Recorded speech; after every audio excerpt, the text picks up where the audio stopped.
when everything out there is declaring otherwise, perhaps, person, place, thing, news, televisions, radios, your neighbor, family member, and we begin again and again. Many of you have been listening to Joel tapes 40, 50 years. Some of you have sat with Joel, and here we are again. Why do we listen over and over and over and over and over and over when every tape tells us the same identical thing, the principle, the three main principles of Joel: non-power, impersonalization, and nothingization. When the flyers went out, the suggested homework was to invest in going through that chapter 2 of A Contemplative Life, where it gave the three principles on God, on the nature of prayer, and the nature of grace, all of which are of the same essence. It just is, God just ising, and grace just is, and prayer is. Nothing to ask for, nothing to beg for, and yet many times we go to words to appease the little one. When I say little one, I mean the little humanhood, the little self.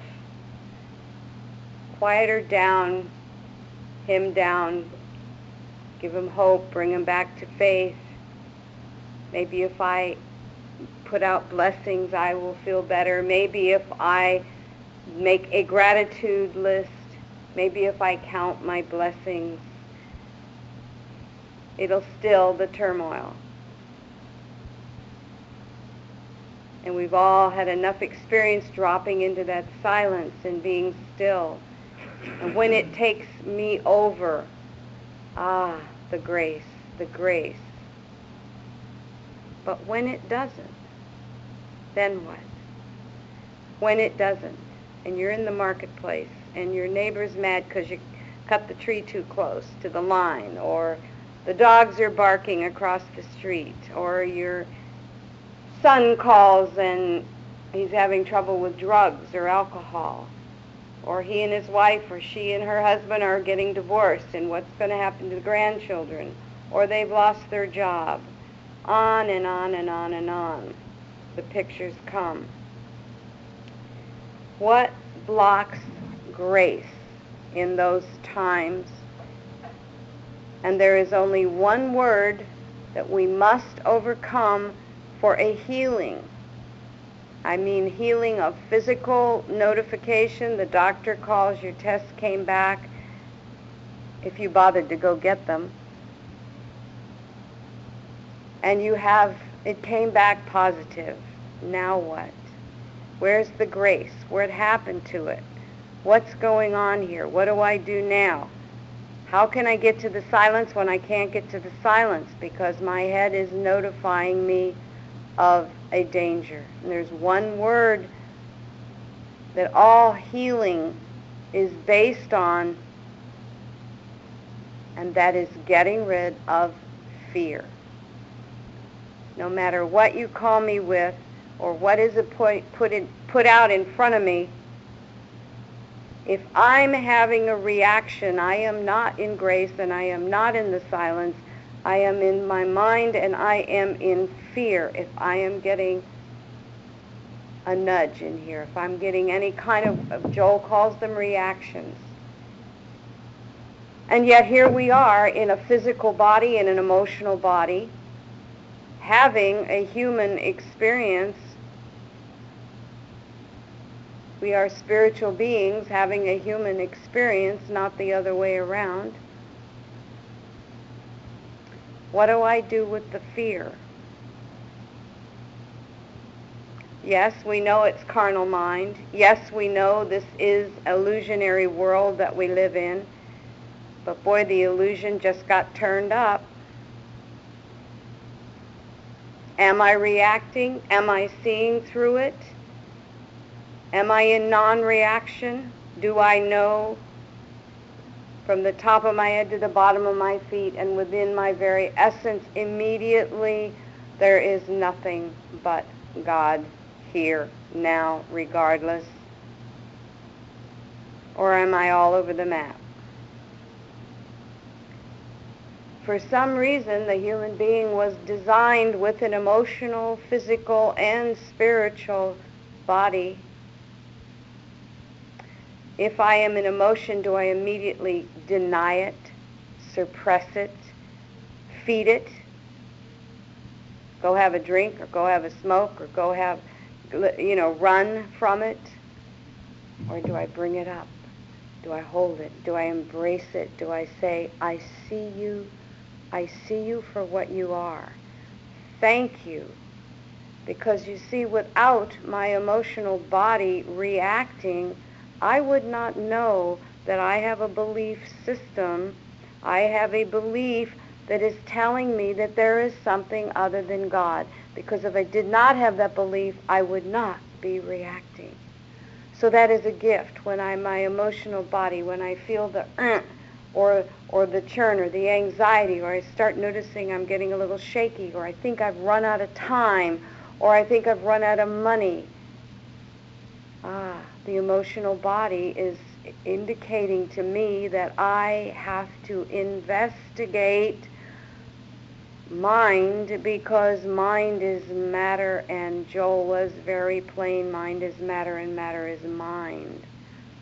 But what mind? What mind are we talking about? Are we talking about conditioned mind? Absolutely, because without that conditioned mind, I would not be getting a reaction. And if I'm getting a reaction, I cannot just ignore it. I must investigate and see, that was beamed at me. We know it's impersonal. Joel says it's impersonal, but yet I'm reacting. Why am I reacting? What is my fear here? What is the false evidence appearing real here?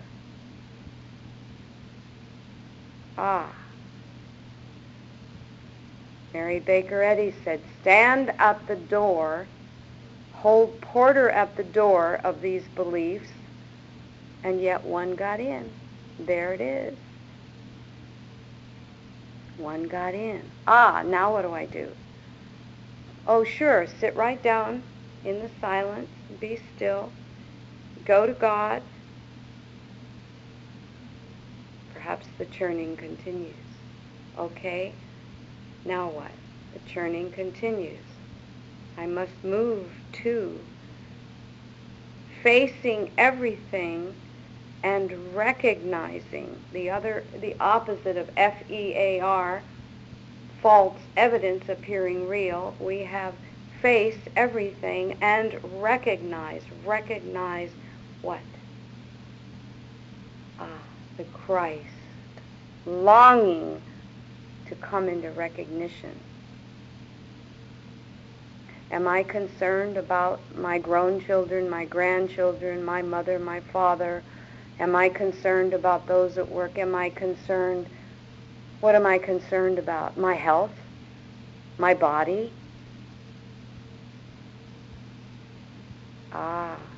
There's the word my. Is it mine? No, none of it is mine. If you want fear, get a past or get a future. Or can I stay here, consciously present, in this now moment, no matter what's going on, and hold? Joel said on one of the tapes, and I want to quote it because I wrote it here,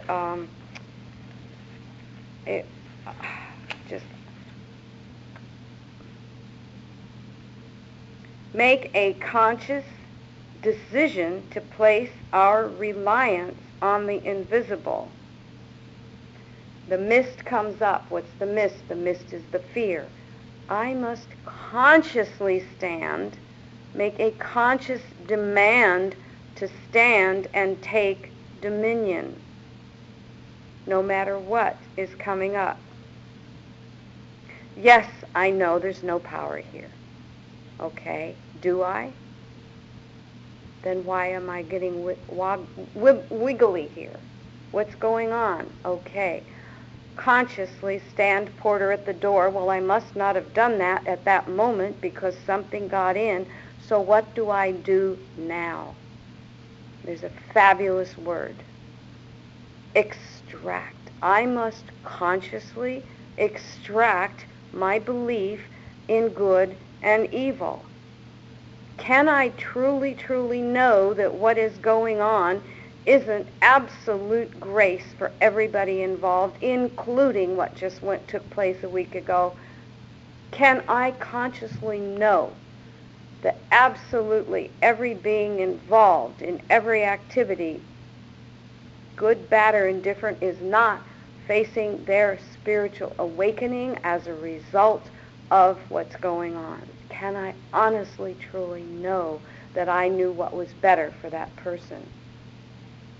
Or can I relax back and I say, God, well, there's nowhere else to go but in. When I'm faced with something so horrific, God, now, here, no matter what I'm seeing, hearing, tasting, touching, or feeling, or thinking, God, now. Come home,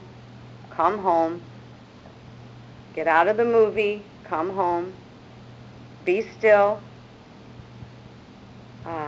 There it is, right there in that moment, the peace, the peace, the peace, the peace that goes out. The scripture that says love casts out all fear. And what is love?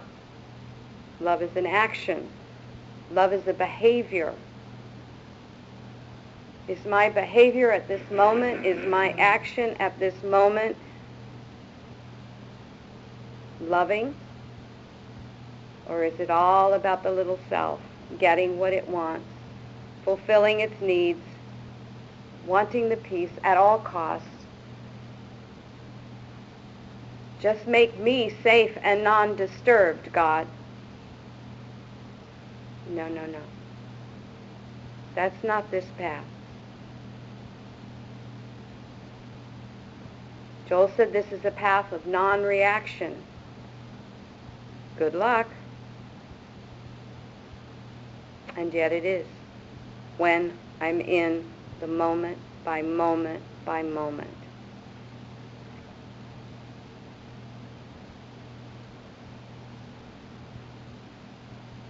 When a call for healing comes, Joel says the only thing I'm there to do is to correct my belief about it, to correct my thinking. I cannot correct the other person's, I can only correct mine, and I go straight to where is the fear? What am I afraid of about this? What is this person afraid of? Whatever the fear is can be healed immediately with the understanding that it is nothing but God. Now, does that mean God is in the disaster? And that's not what I'm saying. There is nothing but God present here, now, regardless. And I get still. And my ear turns. And I wait. And I allow. And I surrender, not 85%, I surrender 100%, and I don't care if you're up all night long getting there.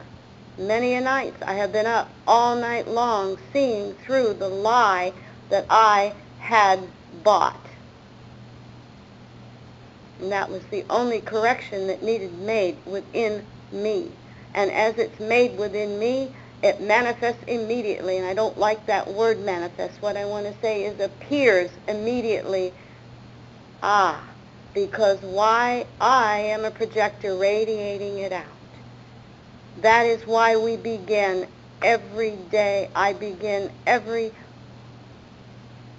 class with the first wisdom of Joel's. And I never even like to quote it because I'm afraid I may miss a word in it because it is so pure and so perfect. Begin your spiritual life, and I like to say begin your spiritual day with the understanding that all, it doesn't say some of the conflicts, only those that are those people. It doesn't say that. It says understanding that all conflicts must be settled within your consciousness. Wow, what an order. Let's run right out of this room. What an order. And yet, we come back. We know we've got to have this thing. We've got to have it. It calls us. It pulls us. It seeks us. Oh, sure, we can go away for a while. We can go off into jobs or get, all kinds of distractions. Fear cannot get on this spiritual path. It can only entice me off with some baubles or bangles or stuff, pleasures, or it can scare me off, scare me so bad that I can't get back to the silence, or distract me so bad that I can't come home to the silence, home to where the only strength, power, non-power that there is right here. And we move on. There is never, it doesn't say sometimes it says there is never a conflict with person or condition, but rather a false concept mentally entertained. A false concept. Where do they come from, these false concepts? They're handed out every second of the day, consciously and unconsciously, subliminally. But forget sublimity. Who's going over and turning on those TV sets every night to watch the horror at news time? Not that we stick our heads in the sand, but who is drawn into those dramatic, horrific pictures being offered? Not that they're not real, and I don't want to say real because there's a fine line between real and illusionary. And it's all in regard to time, because the very second it happens, it's over. And the reason it didn't happen in God, because now God is here this second, and now God is here this second, and now God is here this second. And if it happened in time, it didn't happen in God, because God is here now. But only with my recognition. There is no God where God is not recognized by me. It's nobody else's job. It's my job. Or I wouldn't have been drawn to mysticism. I wouldn't have been drawn to this way of life. This is not an easy path. I want off half the time. Can I just not go over there to Cincinnati? I'd just much rather sit here in the mountains. But there's a pull. There's a draw. I must have it. My soul longs for this. My soul longs for communion and fellowship and oneness and non-separation. The only thing fear is separation from God and from self. And when I am condemning me, what's wrong with you? You've been on this path X amount of years. How could you bite that bait? No. Honey, come on back. And it's compassion, it's self-love. Self-love, embracing the little one for having been hypnotized again, having fallen for the day. It's okay. All that's important is right this minute. Come home. Now. Just like that. Now. Break the hypnotism. Come home. You're okay. I love you. God hasn't left. Grace hasn't left. Prayer hasn't left. You just moved.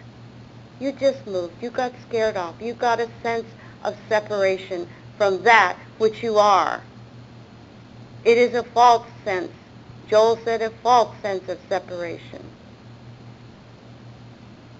And it's okay. This is why we have each other. This is why we have books. This is why we have tapes.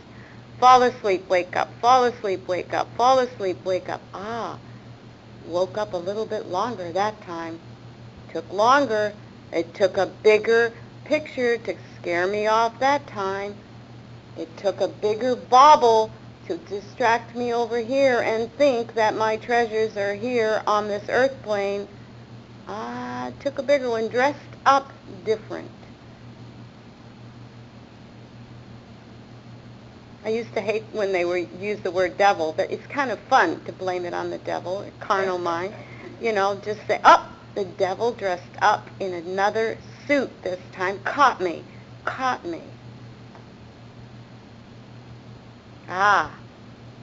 Then the beauty of when they come in that suit and doesn't catch you, and you start going, got you that time. No, thus far and no further. Stop right there trying to tell me there's anything here other than God, or trying to tell me that I, of my own self, can do anything.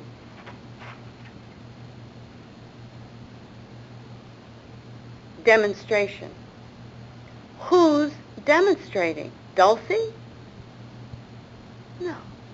Who's demonstrating? I must demonstrate this principle. I don't think so. Abraham Lincoln said, many a time have I fallen to my knees because I never had anywhere else to go. And that is the position here. Who's demonstrating? I'm going to take power. No. It is I who takes dominion. When little I surrenders and said, I give up. I'm a goner. I bought it. Here I am. Show me. Teach me. I am coming in a place of humility. I have nowhere else to go but to crawl back in the lap of divinity and say, whoops, slipped on that banana peel again. Whoops, God.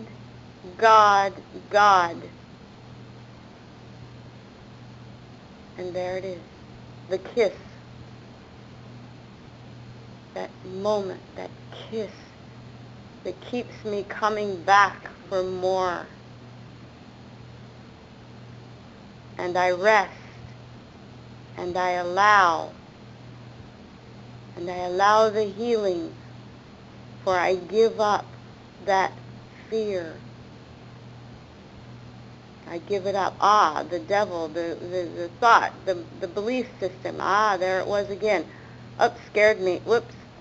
Whenever I'm in fear, I'm out of God. And whenever I am in distraction or desire, something's there again, pulling me. No, come home. Because the beauty of this path is the distractions and the fear cannot come into the silence. I can leave the silence. It cannot come in the silence.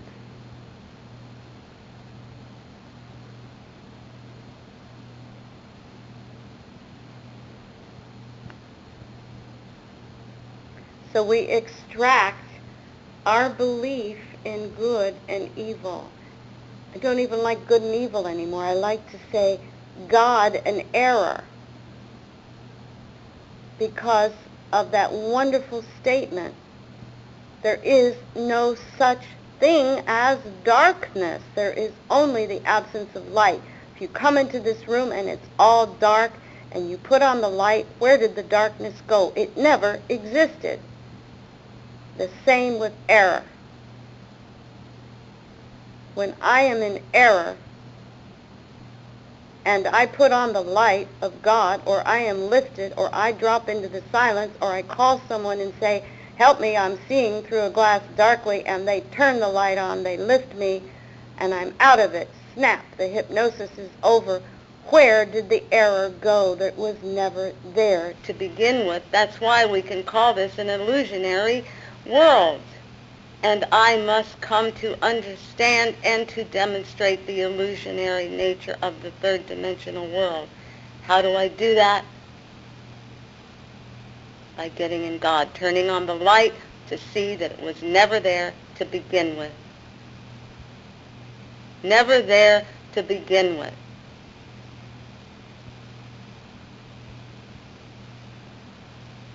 Which leads to another topic.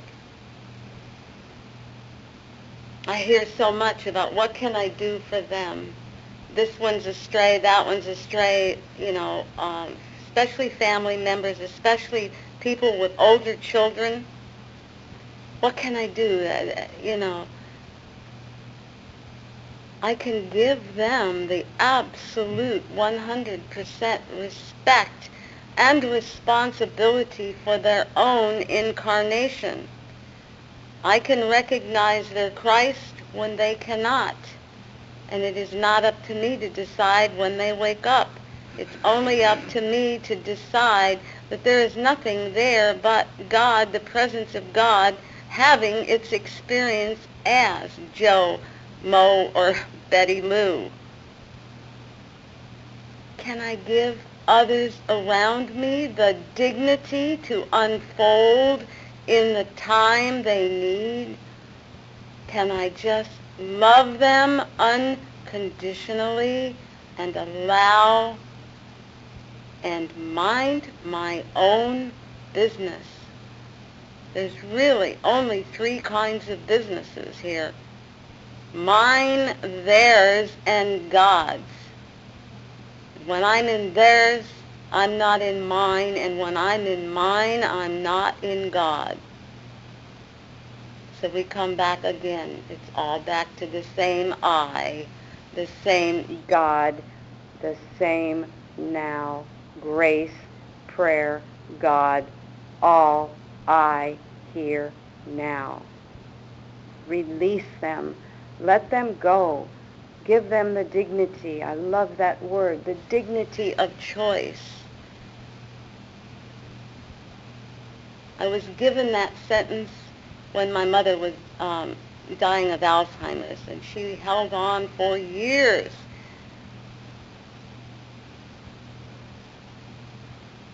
Four as an absolute vegetable, to be exact. And I would go and I would, what am I not doing? I'd meditate by her bed. I'd release her. I'd tell her, Mom, you can go now, all of that. And one day I was really frustrated driving out there to the nursing home, and the voice said to me when I'm saying, why isn't she going? What? The voice said, and I've loved this word ever since, can you just give her the dignity to go out of this we have a contract. We have a contract. It's none of your business. Can you give her the dignity of her divinity with me, and know that it is none of your business when a person is born or when a person exits. We have a contract. Every single person comes in with their contract. They can either live up to it or not live up to it, and it doesn't matter, maybe another lifetime, another incarnation. Parentheses in eternity, as Joel calls them. What business is it of mine whether they leave at 6 years old or 106 years old? My business is knowing 100% that there, before the grace of God, is I. No separation. All one. There is no difference. So for healing, non-separation, no fear. Fear not what she can, what is that? Fear not what ye shall eat or what ye shall be clothed.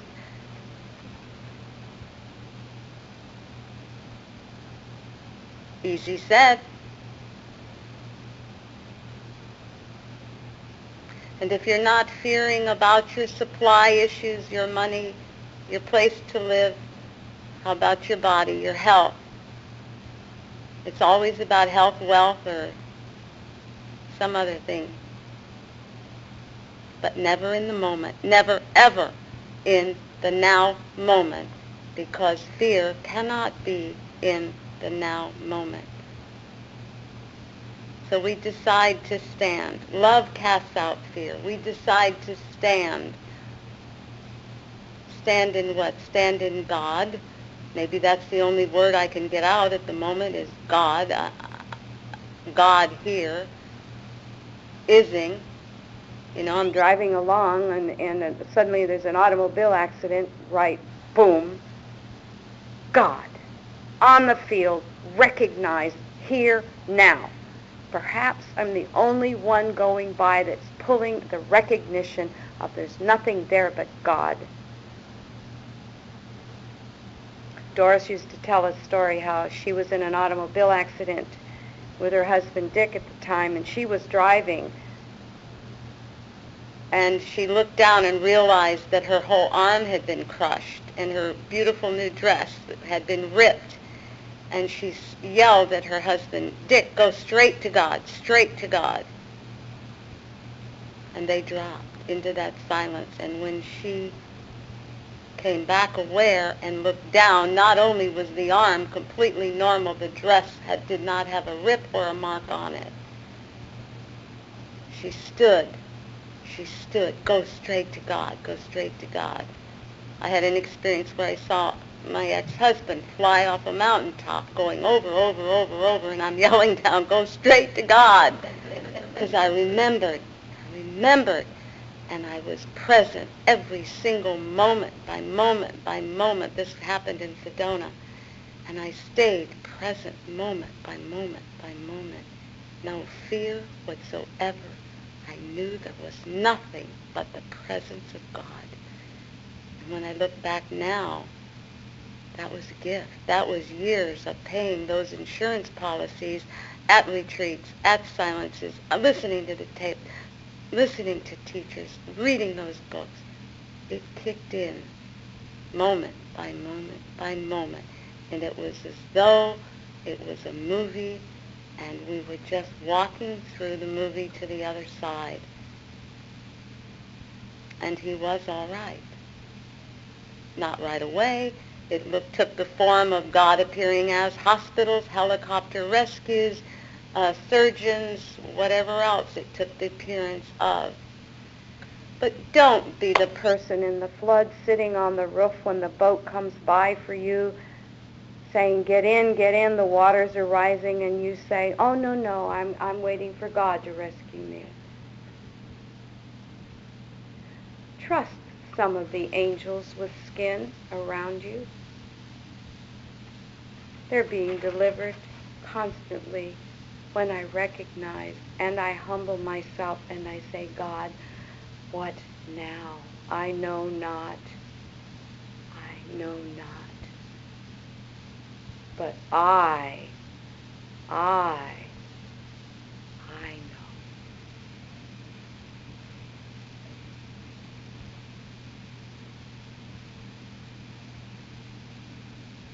And so it is.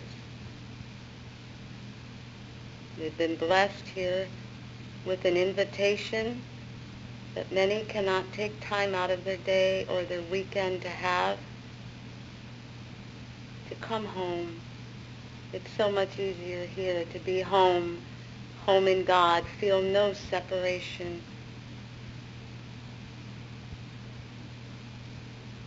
And if you're struggling during this time and the head gets a hold of you, recognize, it's the head. There she goes again. The tape recording's on fear.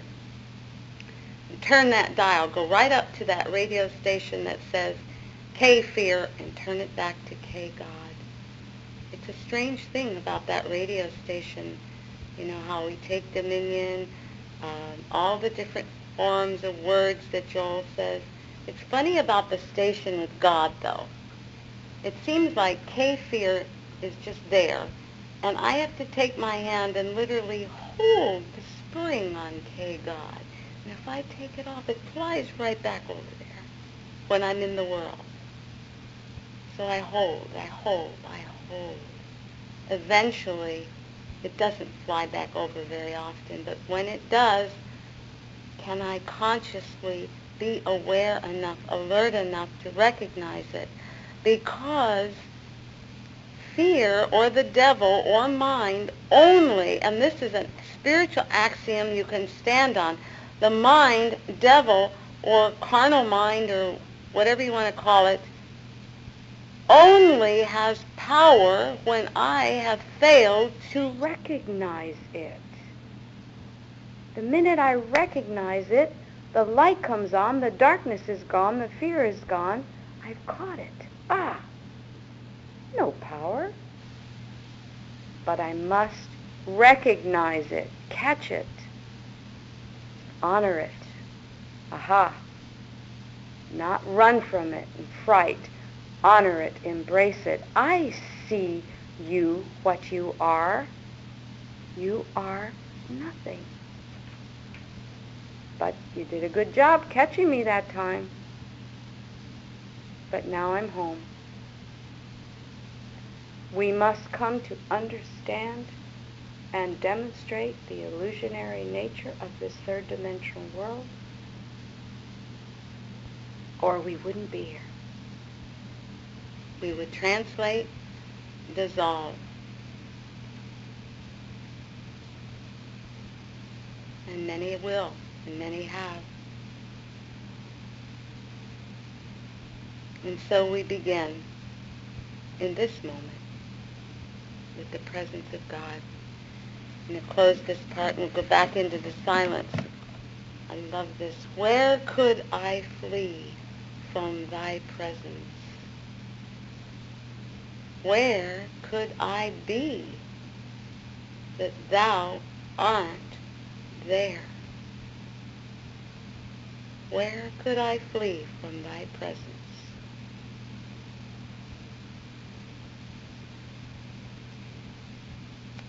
And we rest, and we allow, and we be.